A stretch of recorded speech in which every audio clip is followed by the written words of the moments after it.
Yes, totoo po. Hindi na ako magpapaka-impokrita, hindi na ako magsisinungaling, hindi po ako magde-deny kasi mukha lang kaming tanga pag nag-deny po kami.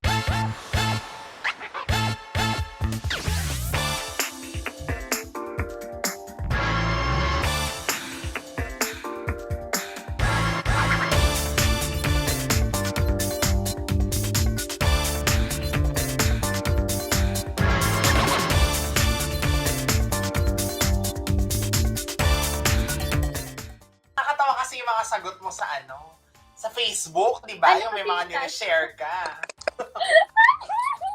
Siguro Alam mo yung- na. yung- Oh.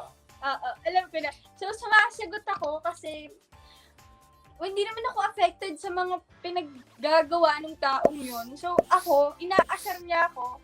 Hindi naman din ako affected. Aasarin ko na lang. Parang nakakatawa na lang sa akin. Pinagtatawanan ko na lang sila. Ay, pero at Ayun lang. least, no? Totoo ba yun na kayo ay nag-usap? To, set the record Yes, straight? totoo po. Oo. Hindi na ako magpapaka-impokrita, hindi na ako magsisinungaling, hindi po ako magde-deny kasi mukha lang kaming tanga pag nag-deny po kami. Well, totoo naman na nag-uusap kami.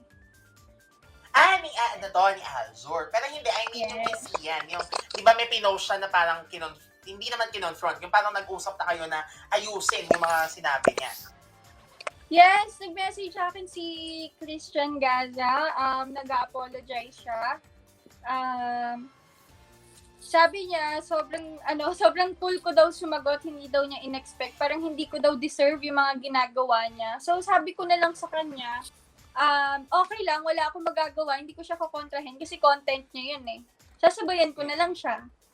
Oo. In fairness sa'yo, sinuportahan mo pa nga, di ba? Uy, pero so yan ang revelation of the night, Yes. Charot, na talking face kayo. Talking face? May ganun ba? Parang, ako AJ, itutuloy ko na to. Siya ba yung sinasabi mo sa vlog niya ni Donalyn? Hindi maliligaw. Meron isa. Yung nag-iisa na yun, ramdam na ramdam ko talaga na special.